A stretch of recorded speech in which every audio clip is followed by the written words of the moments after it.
female folk singer is dead after she was attacked by a pair of coyotes. What is the monkey doing? Tell me what the monkey... He hit your face off! We actually have a trainer in the water with one of our whales. If I show weakness, if I retreat, I may be hurt, I may be killed. Baby Azaria Chamberlain was taken by a dingo back in 1980.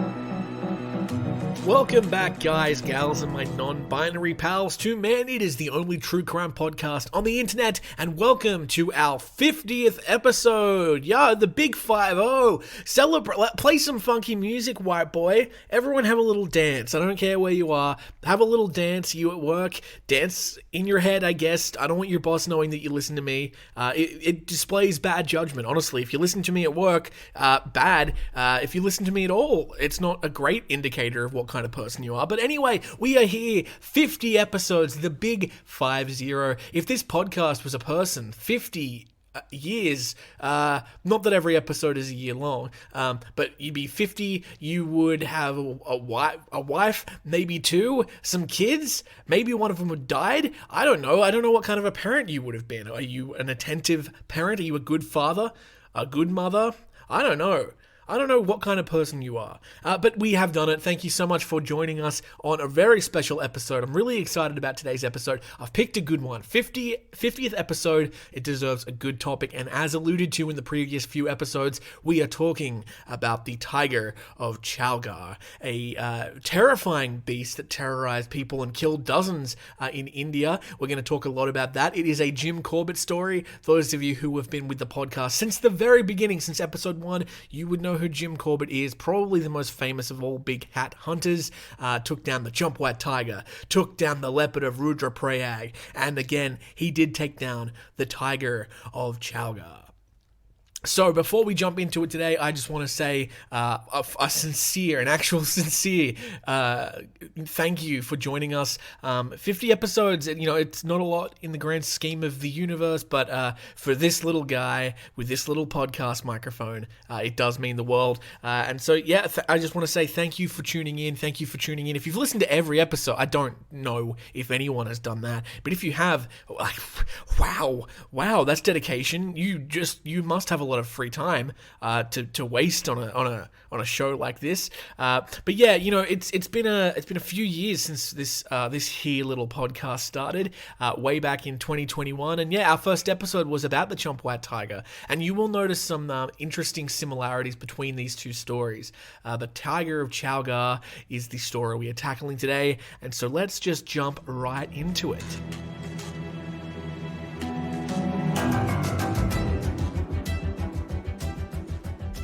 Okay, so allow me to set the scene for you. Let's play some douchey true crime music. Go. Yeah, excellent. Very nice. I feel more professional already. So, it's the mid-1920s in British-controlled India.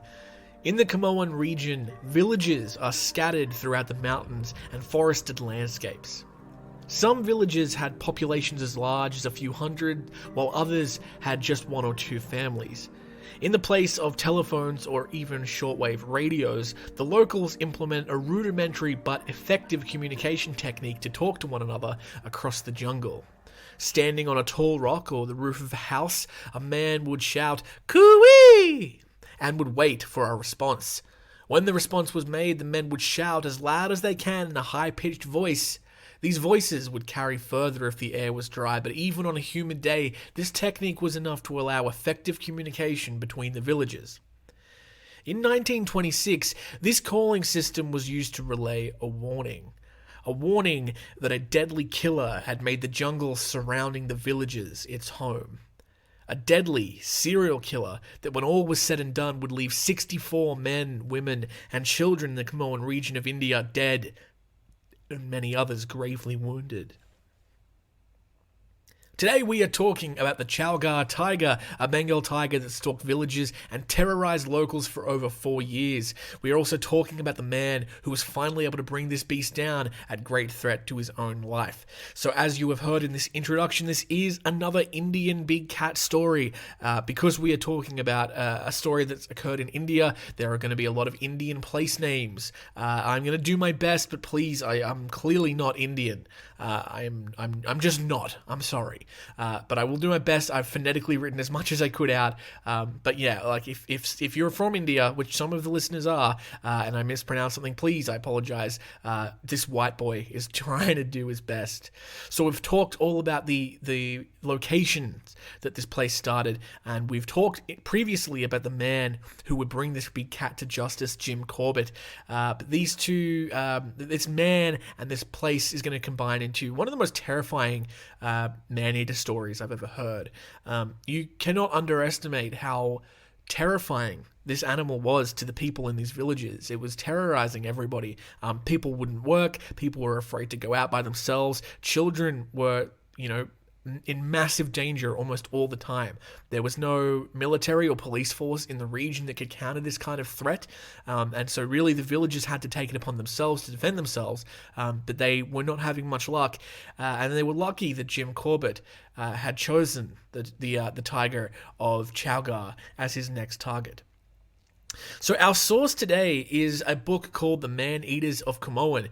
It's the first-hand account of Jim Corbett, who not only killed the Chowgarh Tiger, but also killed the Champawat Tiger, the leopard of Panar, and the leopard of Rudraprayag, all stories that we've covered on this podcast before.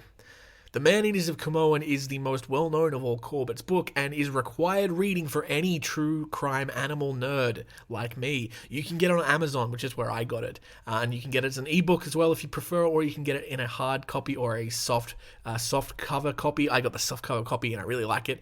It's a terrific book. I really recommend it. It is fantastic. It's got 10 stories that I'm sure we will cover in the future, but today we are focusing on the quite large chapter dedicated to the Chowgarh Tiger. So, Corbett begins his recount of these events by detailing a map of Eastern Kumaon region which hangs on his wall. The map is marked with a series of crosses, and below each cross is a date. The crosses indicate the locality, date, and official recorded number of human fatalities of the man-eating tiger of Chowgarh. There are 64 crosses on the map in total. Corbett doubts the veracity of the total being accurate, as it doesn't account for the deaths that did not go reported or people who were mauled and died later of infection. The first cross is dated 15 December 1925 and the latest from 21st of March 1930. The area containing the crosses is 1,500 miles squared and covers a brutal environment. Snow covers the ground in the winter, and in summer the temperature soars to an extreme high. It was in 1929 when Jim Corbett first committed to hunting and killing the Chowgarh man-eater. He'd been keeping track of threats in the region and had confirmed the existence of 3 man-eating tigers or leopards in the Kumaon region at the same time. They were all operating at the exact same time in the exact same place. However, the Chowgarh Tiger was by far the most prolific, and so he decided that was the animal he would hunt for first. Corbett's first port of call was a bungalow in Kala Agar Forest. This location was selected as the crosses on the map indicated that the tiger was most active in the villages on the north and east face of Kala Agar Ridge. After a 4-day hike, culminating?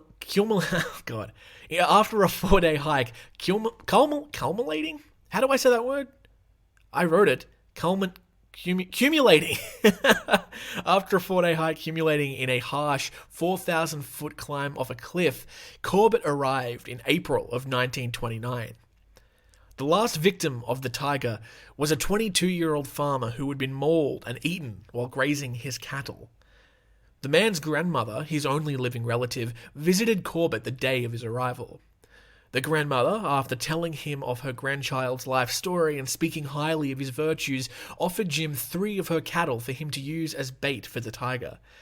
Now, even though he knew that these cattle were of no use to him, as he already had live bait, he graciously accepted.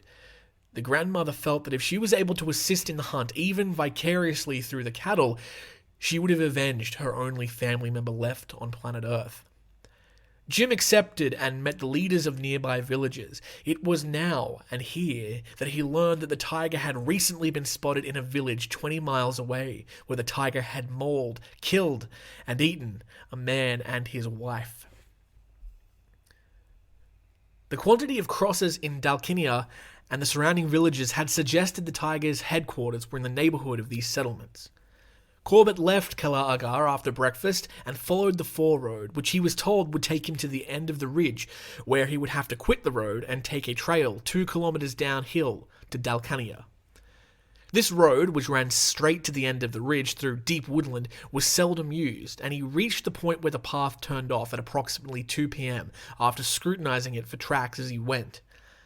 Jim met a number of men from Dalkinia here.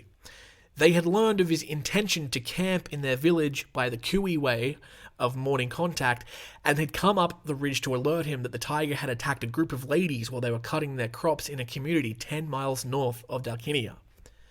The men carrying his camp equipment had travelled 8 miles and were eager to continue, but after learning from the villagers that the path to this village 10 miles away was very rough and ran through dense forest, Jim decided to send his men to Dalkinia with the villagers and visit the scene of the tiger's attack alone. Jim's faithful servant immediately began cooking him a large meal, and at 3 p.m. he started out on a 10-mile walk, having fortified himself. 10 miles is a nice 2.5-hour walk in good weather, but the weather was anything but good here. The path that ran along the east face of the hill wound in and out through deep ravines and was bordered alternatingly, that's a better way to say it, by rocks, dense undergrowth, and trees, and because every obstacle was capable of concealing sudden death in the form of a hungry man-eating tiger, it had to be approached with caution. Progress was forced to be slow. He was still many miles from his destination when the setting sun signaled that it was time for him to stop. Jim states that in any other situation, sleeping under the stars on a bed of dry leaves would have assured a quiet night, but in this case, sleeping on the ground would have meant courting death in the most miserable way possible. Extensive practice in locating a good tree and arranging himself comfortably in it had made sleeping aloft a breeze. On one occasion, Jim chose an oak tree and had been sleeping for several hours with the rifle firmly secured to a limb when he was awoken by the stirring of various creatures under the tree. The sound faded, and then he heard claws scraping across bark and realized it was a family of bears climbing some carpal trees he'd observed growing a little bit down the road. During eating, bears are highly fractious, and sleep was difficult until they'd gotten their full and moved on. When Jim finally arrived at the settlement, which comprised of 2 cottages and a cattle shed in a 5-acre clearing surrounded by woodland, the sun had been up for a couple of hours. The tiny town was in complete panic and was glad to see him. The wheat field a few yards from the huts was anxiously pointed out to Corbett, where the tiger, belly to the ground, had been discovered only barely in time stalking 3 people harvesting the grain. The man who had seen the tiger and reported it to Jim said that the tiger had withdrawn into the bushes where it had been joined by another tiger, and that the 2 animals had descended into the hillside in the valley below. The inmates of the 2 shelters got little sleep since the tigers, balking of their prey, had called at short intervals all night and had just stopped calling a few minutes before his arrival. This assertion that there were 2 tigers supported previous accounts that the man-eater was joined by a fully fledged cub. It was at this point that Corbett's suspicions of that not just being a tiger of Chowgarh, but tigers of Chowgarh that he was hunting. When the locals discovered that Corbett had spent the night in the bush and that his camp in Dalkinia, they offered to make food for him. He realized, however, that this would put a burden on the little community's resources, so all he asked for was a cup of tea. But, being none in the hamlet, he was given a drink of fresh milk, sweetened to excess with jaggery, an apparently gratifying and not unpleasant drink when one gets used to it. Jim Corbett mounted guard at the request of his hosts while the remaining wheat harvest was cut, and at midday, carrying the well-intentions of the people with him, he proceeded down the valley in the area where the tigers had been heard calling. Now, in this sentence, I'm going to read a few Indian places. Let's see how I go. The valley stretches southwest for 20 miles, beginning at the confluence of the three rivers, Ladhya, Nanduao, and Eastern Gula. That wasn't too bad. Tracking was difficult, and his only chance of sighting the tigers was to lure them himself or be assisted in stalking them by jungle dwellers. In his book, Jim Corbett says, "Those of you who are interested in man-eater hunting on foot will be interested to know that the birds and the animals of the jungle, as well as the four winds of heaven, play an essential role in this type of sport. This is not the place to name the jungle folk on whom's alarm calls and the sportsman relies on for his safety and knowledge of his quarry's movements, for in a country where a 3 or 4 mile walk upwards or downhill can mean 1,000-foot difference in altitude, the variation in fauna in a well-stocked area is significant. The wind, on the other hand, remains a constant influence at all heights, and a few comments about its significance in relation to man-eater hunting on foot would be appropriate. Tigers are unaware that humans have no sense of smell, and when a tiger becomes a man-eater, it treats humans the same way it would wild animals, approaching its victims upwind or lying in wait for them downwind. The significance of this becomes clear when it is acknowledged that when the athlete trying to detect the tiger is most likely stalking him or lying in wait for him. Because of the tiger's height, color, and ability to move without making a sound, this match would be exceedingly uneven if it wasn't for the wind helping the hunter. The victim is approached from behind in all incidents of stalking or stealth killing. Given this, it would be deadly for the sportsman to penetrate the deep forest where he had every reason to assume a man-eater lurked unless he was fully capable of fully using the air currents. For example, if the sportsman had to proceed in the direction from which the wind was blowing because of the nature of the ground, the danger would be behind him, or he would at least be able to deal with it by frequently tracking across the wind. He could keep the danger alternately to the right and left of him. This strategy may not look appealing in text, but in practice and short walking backwards, Corbett states that he's unaware of a better or safer means of getting upwind through deep cover when a hungry man-eater lurks. By that evening, Corbett had reached the top end of the valley without seeing the tigers or receiving any sign of their existence in the bush from birds or other animals. The only habitation visible at the time was a cattle shed high up on the valley's north side. On this second night, he chose a tree with care and was rewarded with a peaceful night's sleep. The tigers called not long after midnight, and a few minutes later, 2 muzzle-loading bullets echoed down the valley, followed by a lot of yelling from grazers at the cattle station. The night fell silent after that. Jim had toured the whole valley by the afternoon of the next day, and he was making his way up a grassy hill to meet the men at Dalkinia when he heard a long-drawn-out cooee from the direction of the cattle shed. The cooee was repeated several times, and as he returned an answering cry, Jim observed a man standing on a projected rock and yelling across the valley, asking whether Corbett was the Sahib who had come from Nainital to shoot the man-eater. When he told him that he was the Sahib, he told Jim that his cattle stampeded out of a ravine on his side of the valley around lunchtime, and that when he counted them when he got them back to the cattle station, one, a white cow, was missing. The cattle grazer assumed that the cow had been slaughtered by the tigers as he heard calling the night before, half a mile to the west of where they stood. Jim thanked him for assistance and started to inspect the ravine. He'd only gotten a short distance along the ravine's edge when he came across the stampeding cattle's tracks and followed these tracks back.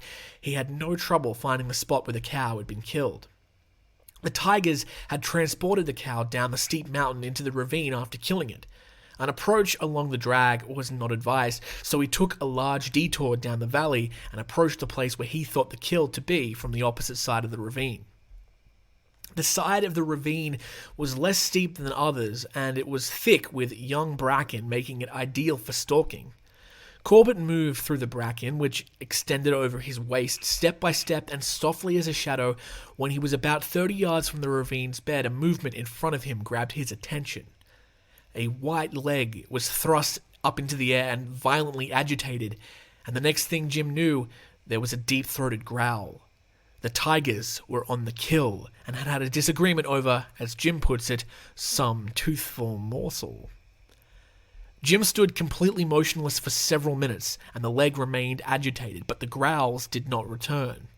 A closer approach was not advised, since even if he managed to travel 30 yards without being noticed and kill one of the tigers, the other would almost certainly be on him in an instant, and the ground he was on would offer him little chance of defending himself. There was a 10 to 15 foot outcrop of granite 20 yards to his left and approximately the same distance from the tigers. If he could get to this rock without being observed, he felt like he would have an easy shot at the tigers. Falling to his knees and shoveling the rifle ahead of him, Jim crawled through the bracken to the safety of the rocks, took a minute to catch his breath, and double-checked that the weapon was fully loaded and locked. He then mounted the rock. He looked over when his eyes were level with the top and he saw 2 large Bengal tigers. One was devouring the cow's hindquarters while the other was resting nearby, licking its paws. Both tigers looked to be about the same size, but the one licking its paws was many shades lighter than the other, and judging from that pale colouring was due to age, and that she was the elderly man-eater, the most deadly of the two. Jim carefully centered his sights on her and fired. She reared up and fell backwards at the shot, while the other tiger dashed down the gully and was out of sight before he could pull the second trigger. The tiger he had shot did not move, and after pelting it with stones to ensure it was dead, Jim approached and was met with great disappointment.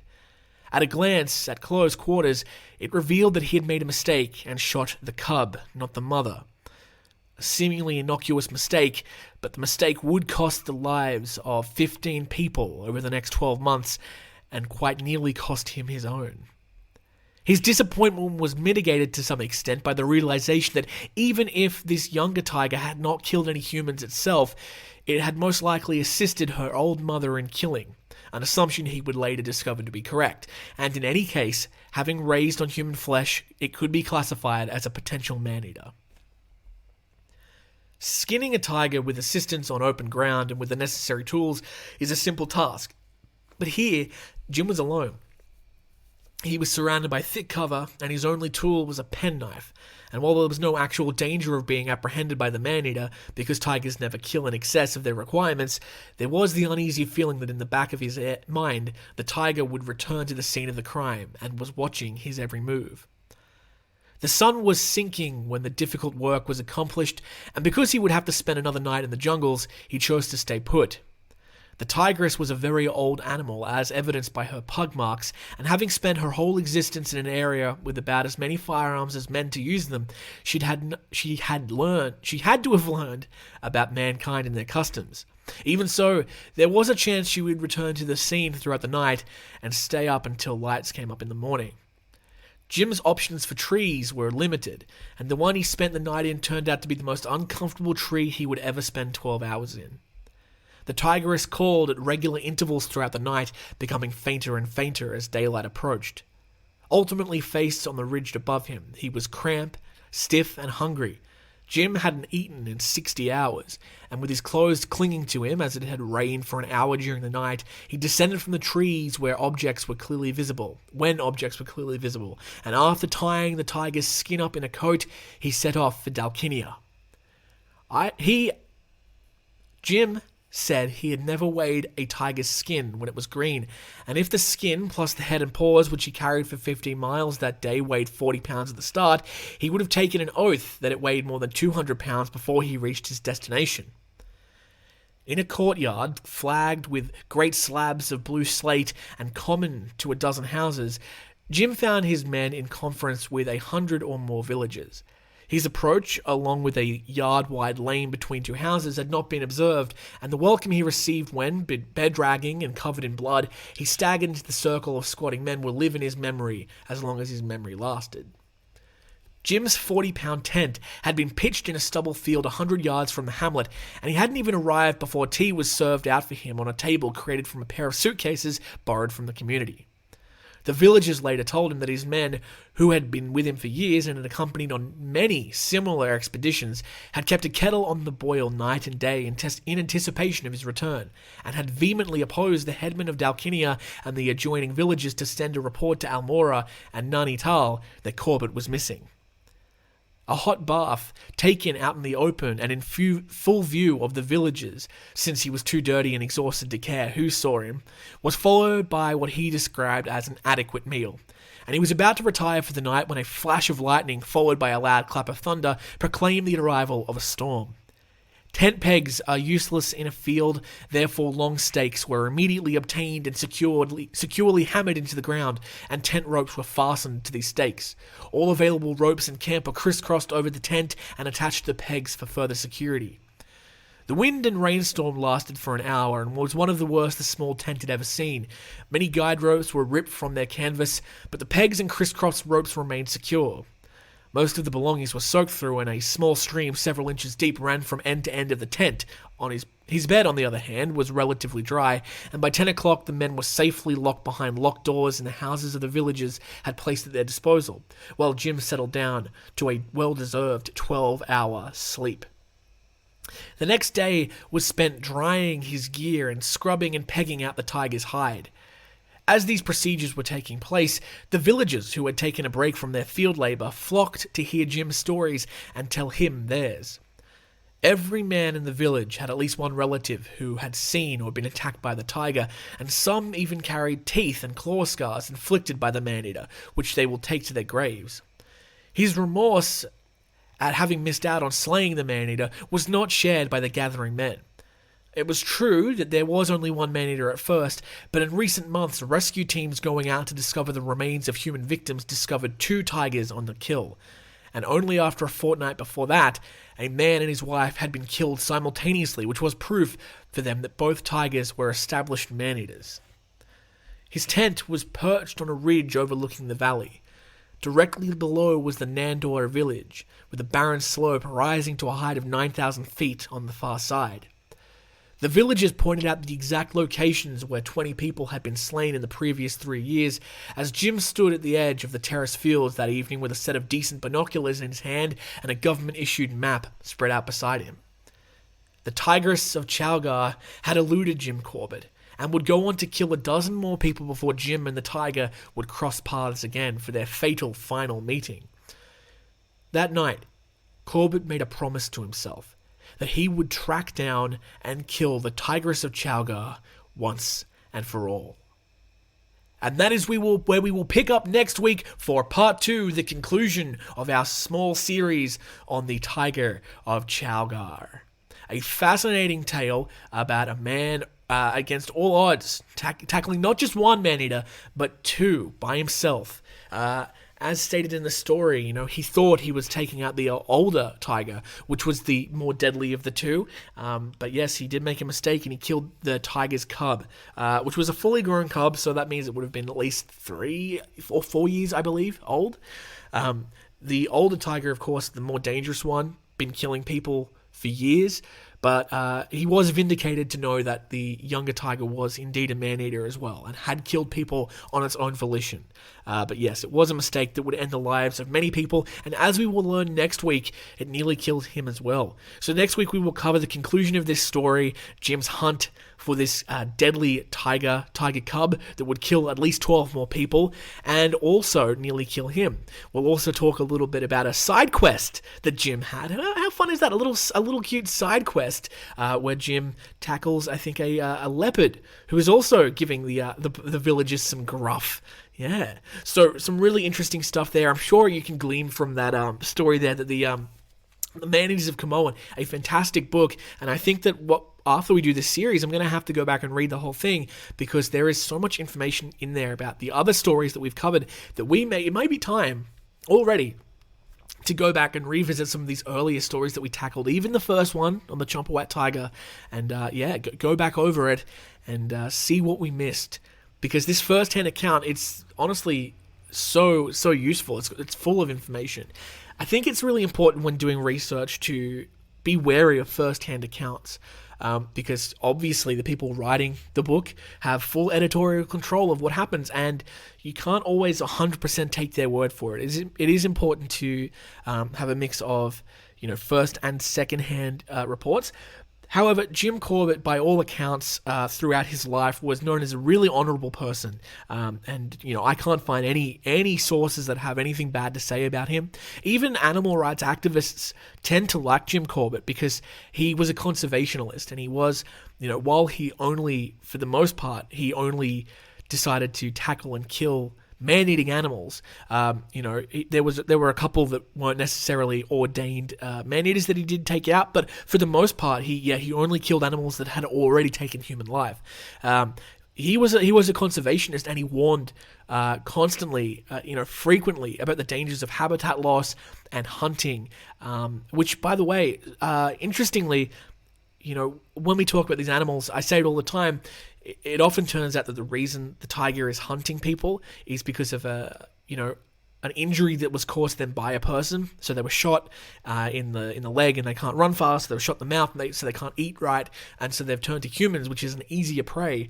But the cub that he killed in today's episode that we covered was not injured in any way before its death. This was a case of a tiger being raised to hunt humans. It was a born and bred man-eater. We will find out next week what happened to its mother, and if it had a similar fate in terms of being attacked by humans and it's had to resort to killing humans, or if it itself was, I hesitate to use the word evil, but was it an evil tiger who was just born that way, who liked hunting humans for the sport of it? We will find out all that next week, but for now, we're going to take a little break, guys, and we will be back with the rest of the episode, with a scratch of the day, with a beastly biography, and with some trivia. So stay tuned. Let's listen to some music now, and perhaps, hey, I don't know, maybe even a little message.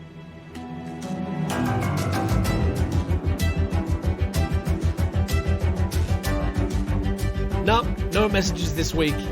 If you're a sponsor and you'd like to give me free money, you can totally do that.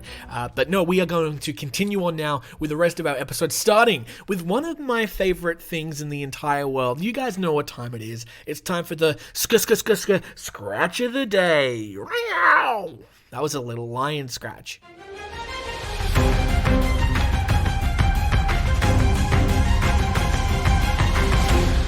So, the scratch of the day, as you are aware, guys, it is the segment of the show where we go through some news stories regarding man-eating animals, animal attacks, animal-human confrontation, and we read through those together. We've got 3 really interesting stories today, starting with one from the Washington Post. This was all through the news in the US, I believe, this week. Mountain lion attacks a tourist in a pool at Colorado vacation rental. The visitor suffered scratches on his head before the predator fled to high ground. So we're going to read this story. It's by Andrea Sachs. Thanks, Andrea, for writing a story for us. There's a pretty picture of a mountain lion there. Okay, so the article reads, on Saturday night, a couple vacationing in central Colorado were soaking in a hot spring-fed pool when they noticed a dark shape descending a staircase at their rental property. Under the faint starlight, they thought the animal was a dog. But the events that unfolded proved them wrong. The intruder was a mountain lion, and a curious one at that. Sean Shepard, an area wildlife manager with Colorado Parks and Wildlife, met with the couple after the incident at Chaffee County, and confirmed that a big cat had approached them and pawed the man's head. When the visitor pulled away, Shepard said the lion instinctively flexed its claws, much like a house cat does when it tires of its owner's attention. Oh, I can relate to that, can't I, Birdie? My girlfriend's cat, I guess it's our cat, is sitting right there looking at me right now. Fucking hates me. Wow. The travelers, who are outdoorsy and familiar with wildlife deterrent practices, screamed to let the predator know they were humans and not prey. They shined a flashlight at it and splashed water. The ruckus worked. The mountain lion moved away to a hillside perch where it observed the pair before they returned to the house. Their actions deflected the mountain lion, Shepard said. The man suffered several superficial scratches on his head and did not seek medical attention. I don't want to minimize his injuries, Shepard said. He was certainly scraped up. The visitors preferred to keep the matter private, though Shepard declined interviews. mountain lion attacks are rare. In Colorado, the last dangerous interaction occurred on February 27th, according to Colorado Parks and Wildlife. The agency has documented about 24 attacks since 1990. The Sacramento-based Mountain Lion Foundation said there have been less than a dozen fatalities in North America in more than a century.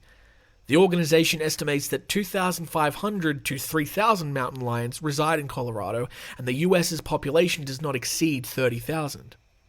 People love to live in and visit Colorado for the chance of seeing wildlife from a distance, said J. Brent Lyles, executive director of the Mountain Lion Foundation. This encounter was obviously not the kind you hope for. While it is a rare occurrence, mountain lions are not infallible and can make mistakes. To avoid a confrontation, Shepard advises people to stay alert during these lions' most active times: dusk, when they hunt, and dawn. The encounter took place at around 8:15 p.m. The predators follow the movements of their food source. In Colorado, the deer are still grazing in their winter ranges, but will descend to a lower ground once the area sprouts green.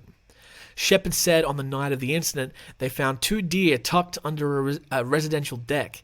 The next day, they noticed about 10 to 15 deer in the area.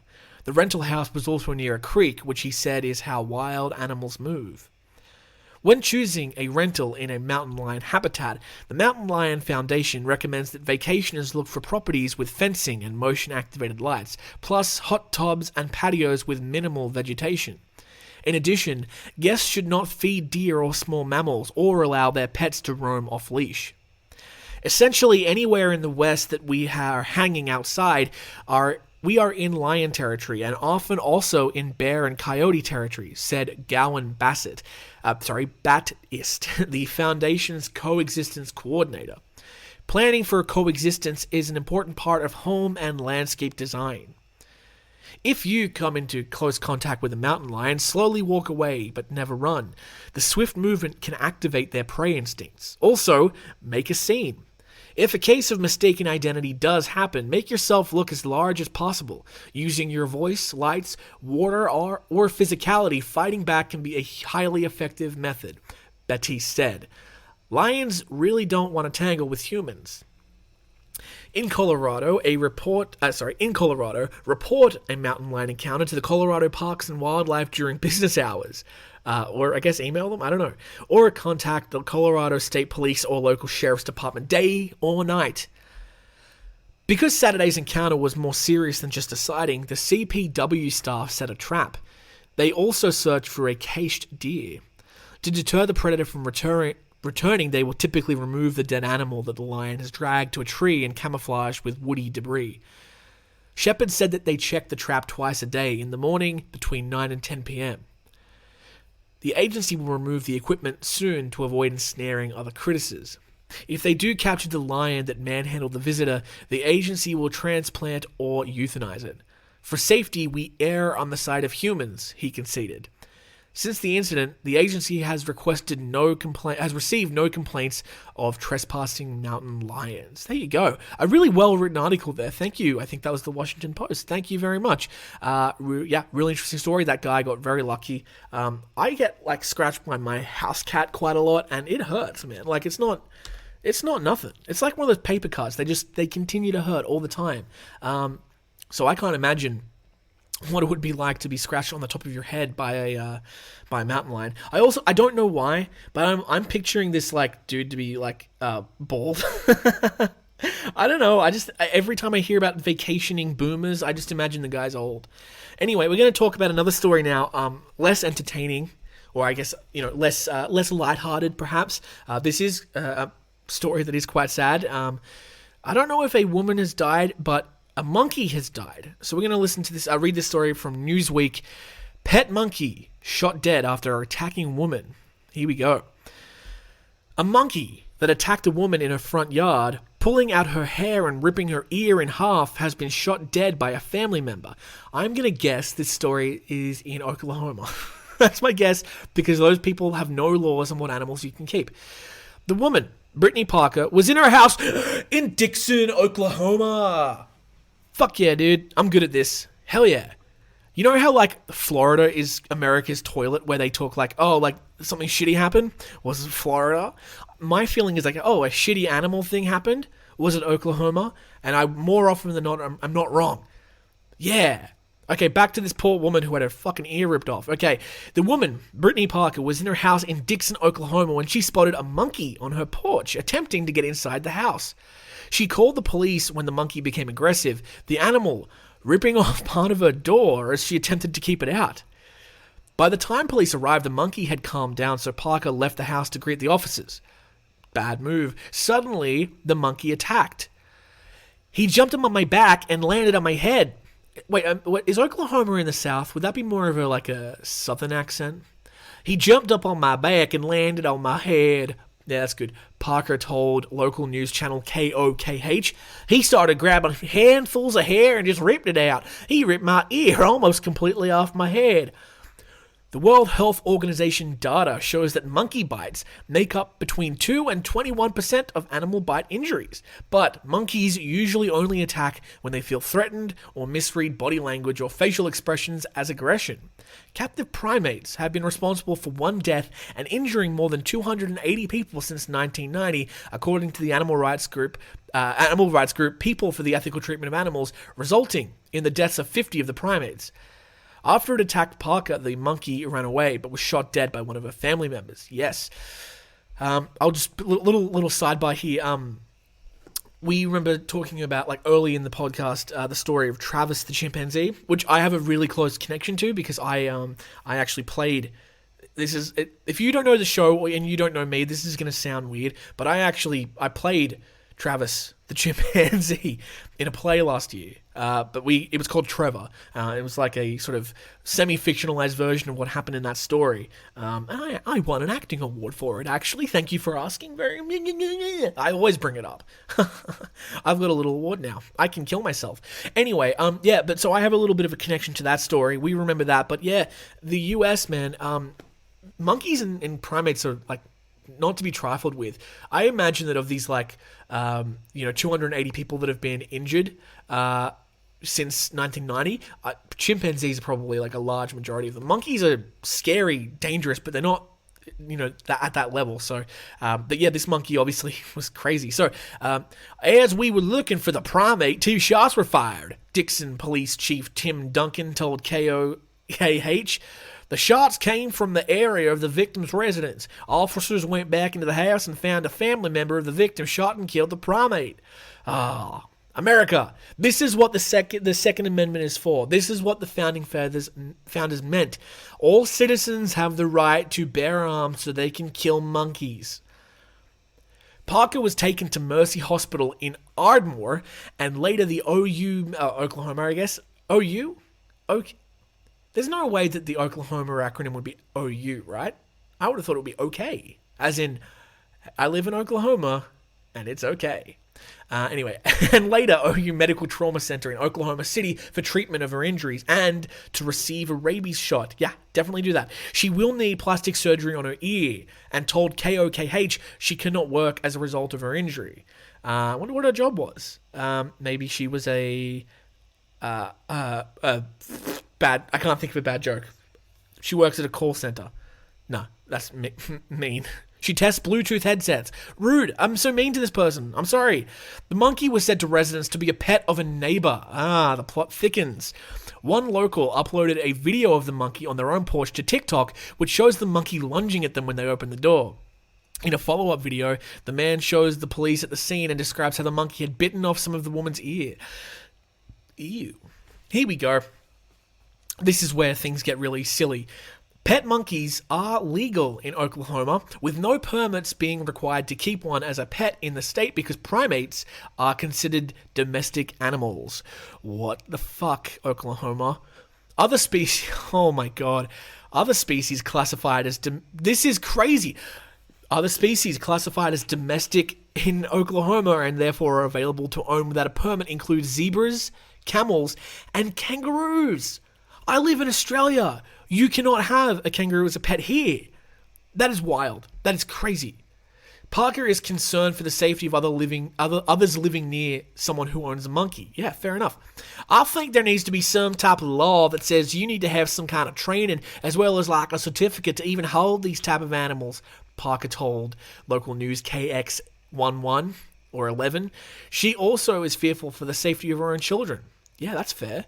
My son loves to play outside, Parker told KOKH.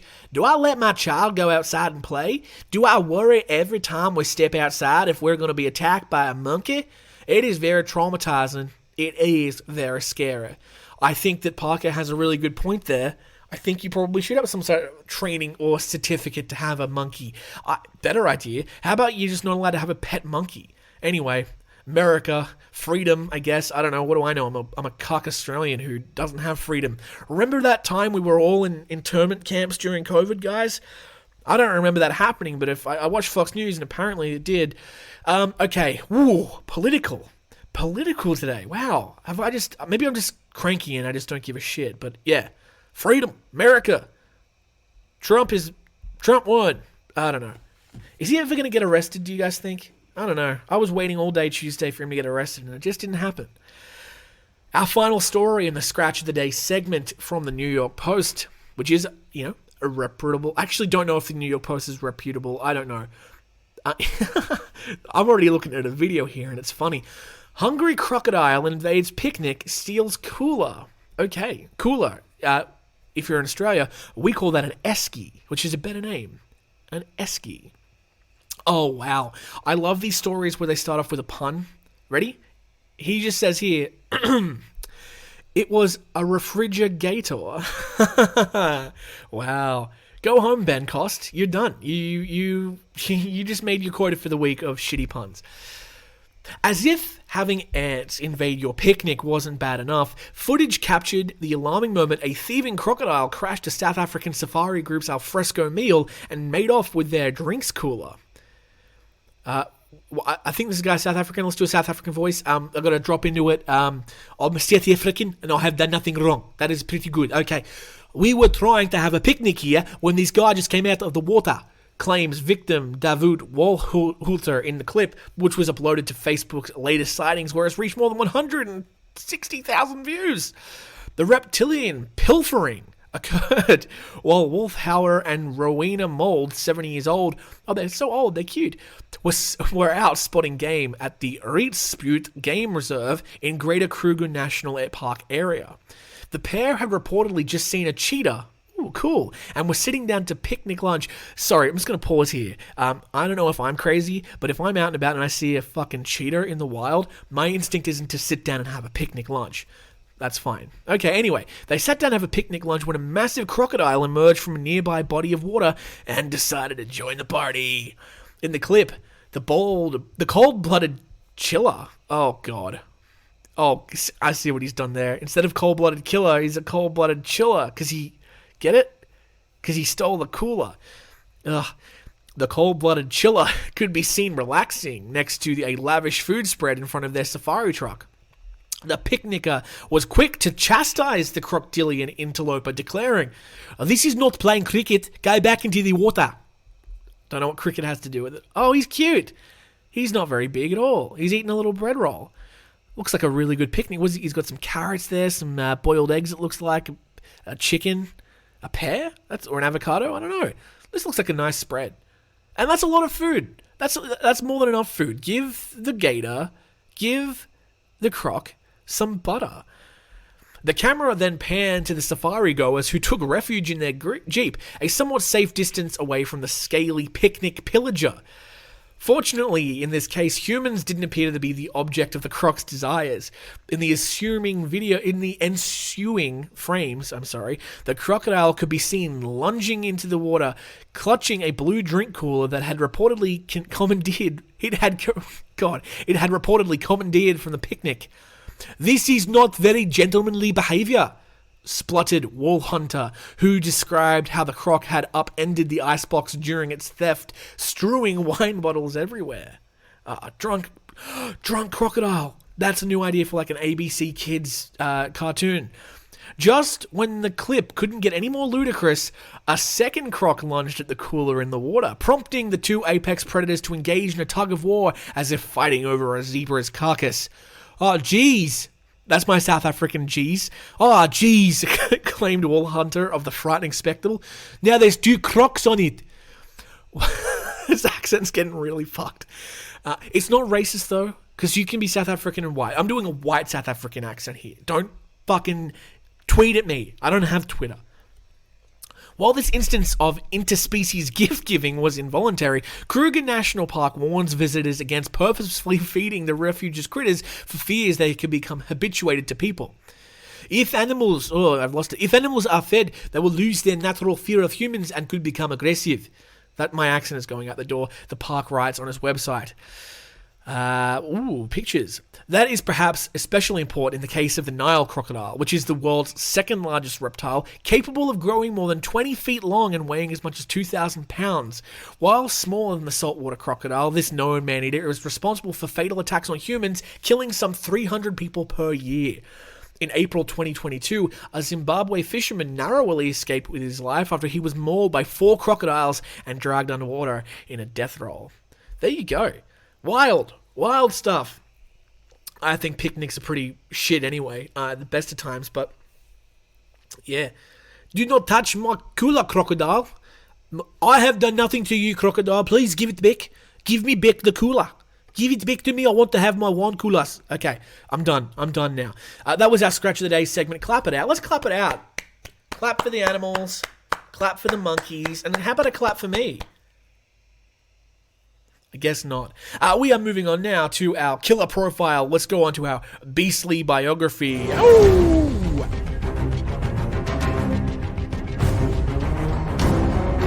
Today's beastly biography is the African wild dog, an animal we have not talked about on the podcast before, so let's just get into it. Here is some information about the African wild dog. The African wild dog, also known as the African painted dog and the African hunting dog, is a wild canine species which is native to sub-Saharan Africa. It is the largest wild canine in Africa and the only extant member of the genus Lycaon, which is distinguished from Canis by dentition, highly specialized for a hypercarnivorous diet and by a lack of dew claws. I don't know what that means.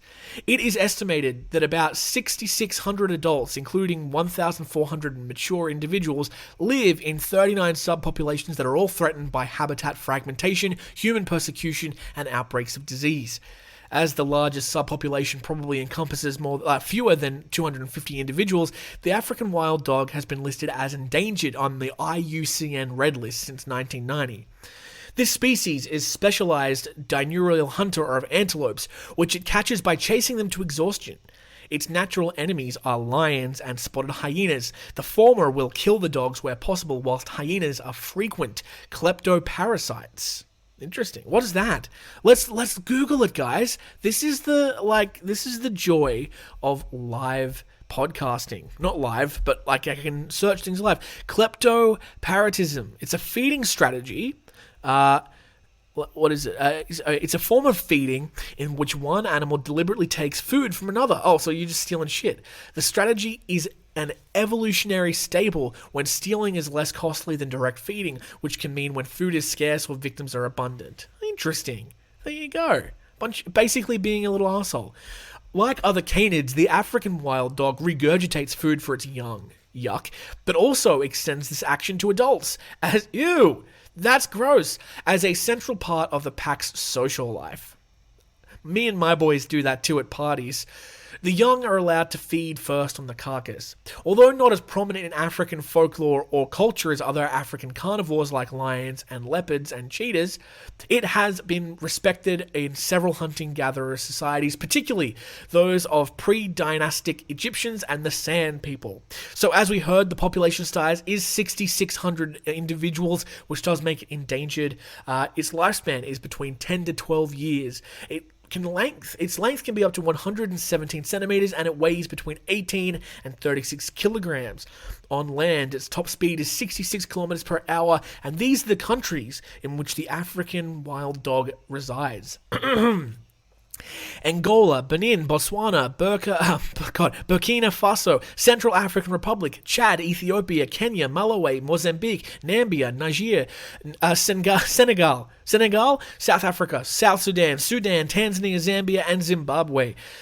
Its diet. The African wild dog is highly specialized for a carnivorous diet. They hunt gazelles and other antelopes, warthogs, wildebeest, and their calves, ostriches, and calves of other African animals, such as buffalo. They also hunt smaller prey, such as dick. Dick. Dick. I know it's just an animal, but like... Dick. Hares, spring hares, insects, birds, and cane rats.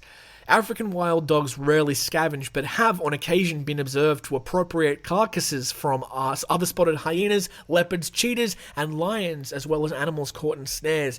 Now, its man-eater status I've put as low. It rarely attacks people, but it can steal food from them if you're picnicking, I guess, like those other people in the Scratch of the Day.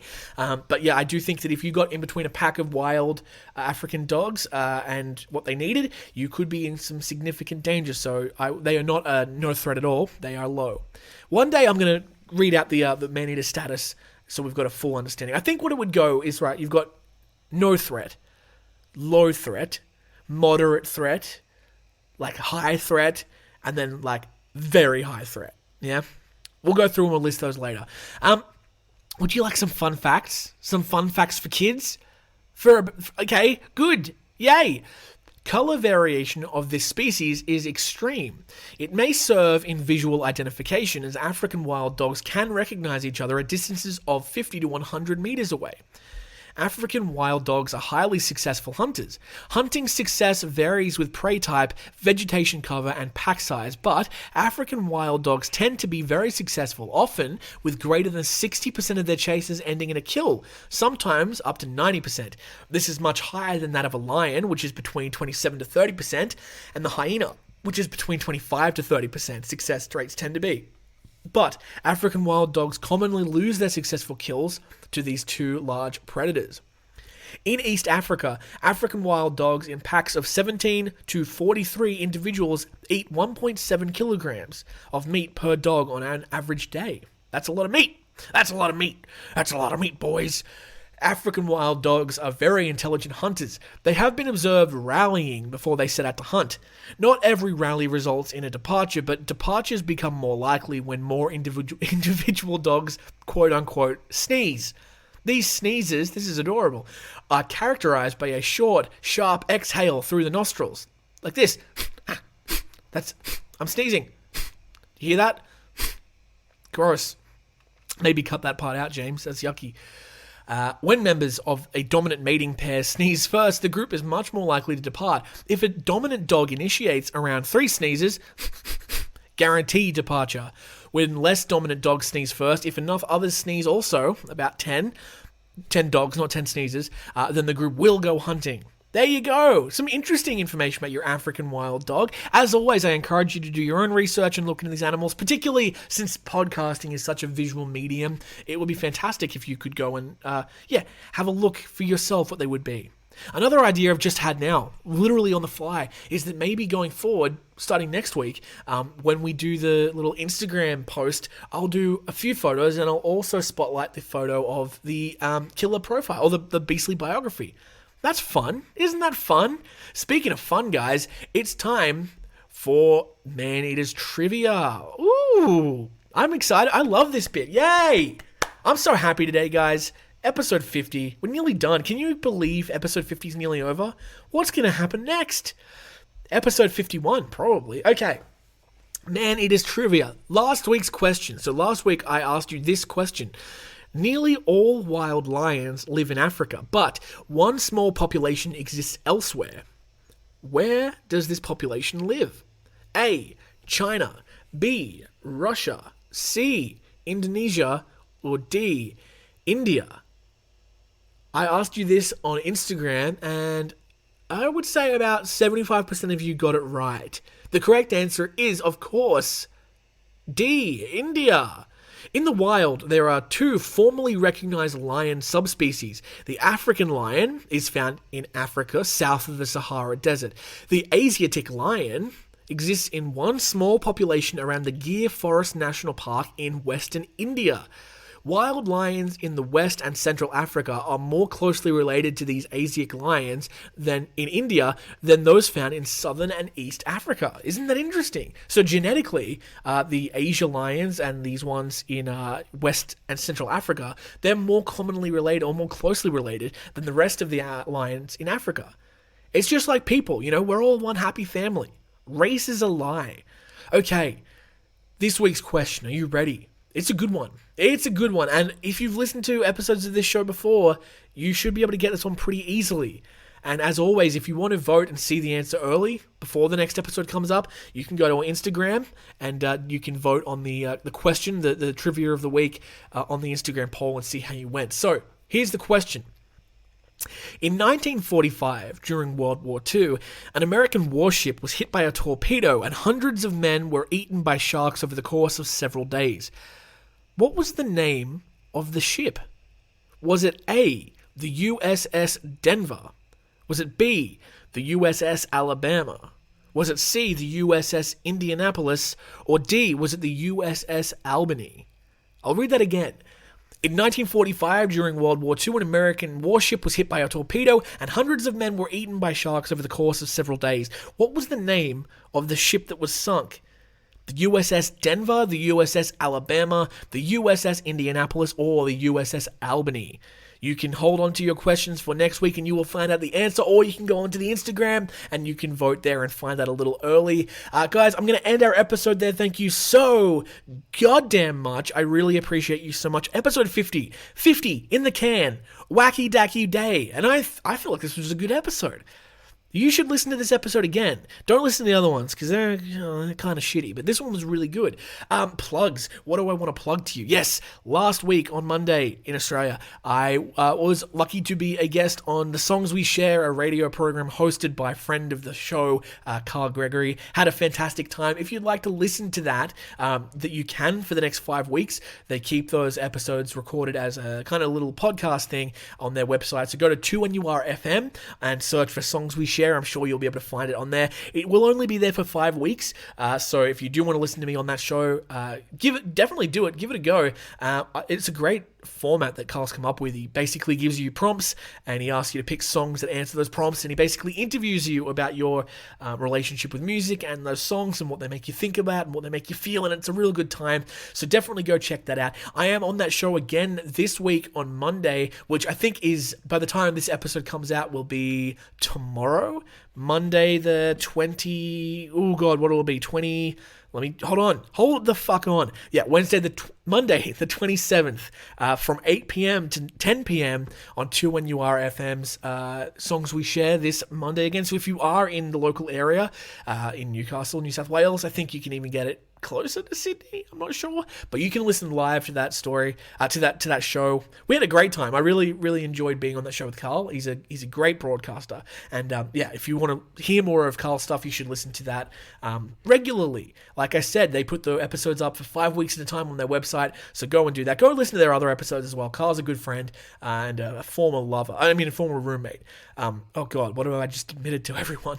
That'll be it today, guys. Before you go, I need you to do something for me, please, pretty please. It's a call to action. Yeah, 50 episodes. We've been doing the show for 50 episodes for going on 2 years, right? And we've had the Instagram for a good portion of that time. And I'm looking at the Instagram right now, and we only have 111 followers. And that's speaking of true crime, that's a true crime right there. What do you... Hey, bitch, I'm talking to you. Get on Instagram and search up Man Eater's podcast and follow the thing. Do it now. And I'll give you a little kiss. I won't do that, but and I won't follow you back either. But you'll be able to check out all the episode. What do I call it? Episode notices that go up basically every time I put an episode up. There's a little graphic. It's so pretty. And also just a bunch of other information, and it's a great way to get in touch. I get a lot of people sending me messages through Instagram, requesting stories, requesting all that kind of stuff. It's kind of become my favorite way to interact with this little man-eaters community. So definitely jump on there and give us a follow. Give us a follow, please. I'm begging you. There's no reason you shouldn't be doing it right now, guys. Take your phone out. I'm waiting. Take your phone out right now. I'm going to talk you through it. Step 1, phone out of pocket. Okay, good. Step 2, unlock the phone with your face or your fingerprint or your PIN if you're old school. Okay. Step 3, open up Instagram. Yeah, I did it. If you don't know what Instagram is, it's a little pink thing. Click it. Okay. Click the little magnifying glass. Did that. Step, I've lost track. 7. Okay. Type Man Eaters Podcast. Very good. I'm just searching myself, so it's not going to come up. Oh, it did. Step 14, click follow. There's no other steps. That's it. Step 17, be happy. Guys, that'll do it. Thank you so much for joining us on our 50th episode of Man-Eaters. I cannot believe it. Holy toboly. Fuck. Jesus. Oh, God, it's been a good time. It's going to continue being a good time. Thank you for being you. You're a beautiful human. I love your bum. And as always, my friends, please stay safe. Because as we've learned, it's the jungle out there. 50 episodes. Trumpets. Yeah. Alright, have a good day, everyone.